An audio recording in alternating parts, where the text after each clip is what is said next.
Hey everyone, and welcome back to the channel.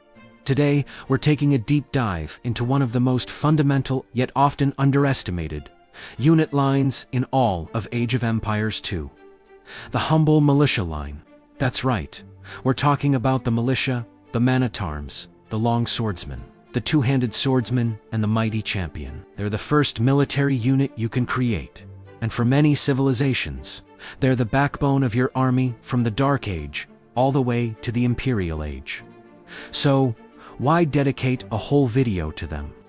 Because understanding the Militia Line is key to understanding Age of Empires itself. They represent the core concepts of counter units, power spikes, and economic trade-offs. Let's start at the very beginning.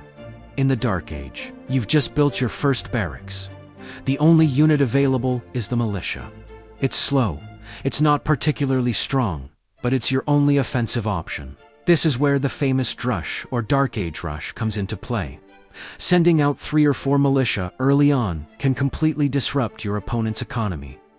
They're forced to stop gathering resources, garrison their villagers, or even build their own barracks to defend. Even if your militia don't get any villager kills, the idle time you force can give you a significant economic lead heading into the feudal age.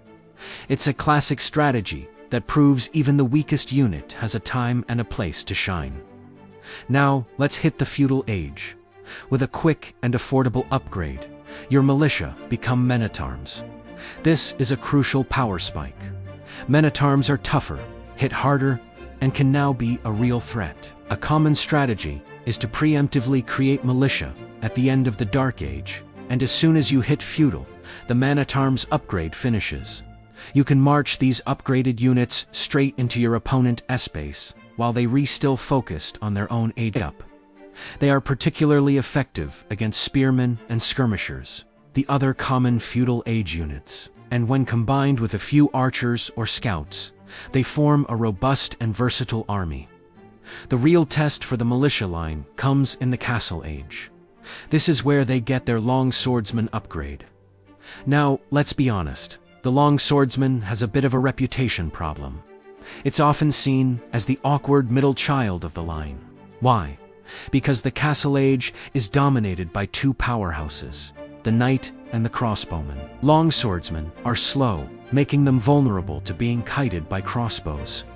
And while they do have bonus damage against buildings, they often get swarmed by knights before they can do significant damage. So, are Long Swordsmen useless? Absolutely not. You just have to know when to use them. They are a fantastic counter to Eagle Warriors from Mesoamerican civs. They also shred through buildings, making them great for applying pressure, especially in a forward situation, where you built a siege workshop and barracks near your opponent's S-base. Combined with a few rams, Long Swordsmen can tear down town centers and castles surprisingly quickly. They are a situational unit, but in the right situation, they are absolutely game-changing. Civs, with strong infantry bonuses, like the Japanese or the Goths, can make Long Swordsmen a very scary threat. And that brings us to the Imperial Age, and the glorious finale of the Militia Line, the Two-Handed Swordsman and the Champion. This is where your investment truly pays off. The Champion is an absolute beast. They are relatively cheap, especially with the supplies technology, and they chew through buildings and trash units like spearmen and skirmishers. An army of fully upgraded champions is a terrifying sight. Their main role in the late game is to act as a counter to halberdiers, which are the primary counter to powerful cavalry units, like paladins. If your opponent is spamming halberdiers to stop your cavalry, switching into champions will completely nullify their army composition. This forces them to react, maybe by making hand cannoneers or arbalesters, which you can then counter in turn. It's this beautiful rock-paper-scissors dance that makes late-game Age of Empires so compelling, and champions are a critical part of that dance. Now, let's talk civilizations. Not all militia lines are created equal. The Goths are the undisputed kings of infantry spam. Thanks to their perfusion technology, their barracks work incredibly fast, and their infantry is cheaper. A Goth champion flood is one of the most iconic and feared strategies in the game. Then you have civilizations like the Japanese, whose infantry attack faster, starting in the Feudal Age. This makes their men-at-arms rush particularly deadly. The Malians have extra pierce armor, making their infantry more resilient to archer fire. The Teutons have extra melee armor, turning their infantry into walking tanks. The Vikings give their infantry extra health. The Burmese give them extra attack.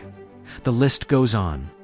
Each of these bonuses changes how you play the Militia Line, offering unique strengths and strategies. Learning which civs have strong infantry is crucial to mastering the game.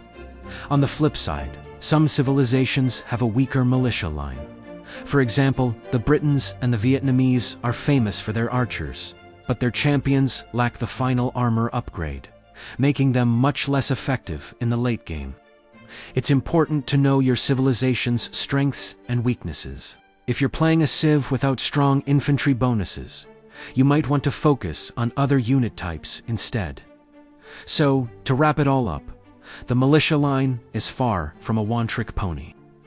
It's a versatile and powerful unit line that has a place in every stage of the game. From the disruptive Dark Age rush to the game-ending champion flood, they reward strategic thinking and adaptability. They teach us that even the most basic unit can become a war-winning weapon with the right upgrades, the right support, and the right timing. Next time you're playing Age of Empires, don't neglect your barracks. Give the Militia Line a try. Experiment with a man-at-arms rush, or try to overwhelm your opponent with a wave of Long Swordsmen. You might be surprised at how effective they can be. They are the heart of the infantry, the salt of the earth, the true workhorse of Age of Empires 2. Thanks so much for watching, everyone. What are your favorite strategies using the Militia Line? Let me know down in the comments. And if you enjoyed this video, don't forget to like, subscribe, and hit that notification bell for more Age of Empires content. See you in the next one.